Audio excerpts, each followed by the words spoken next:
Gaitri da hani masi Gaitri miyo ba masi yamla dubani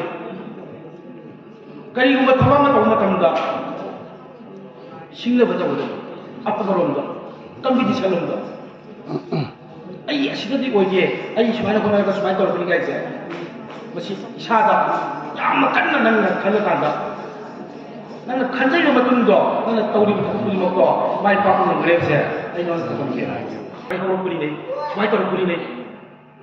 Gaitri ki mapa ase koi sida panjata bile no jaw ore mai panjata torpini nei asmai masa sumaina India ki wama to sumaina muyam ni chilo ka representative ko sumaina chale gaise masi ta mama par thauju min sodara kala as masa puk se gi mai ya le kana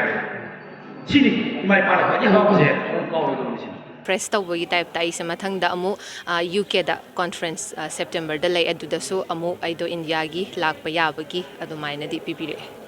do moina su harauna yam phajana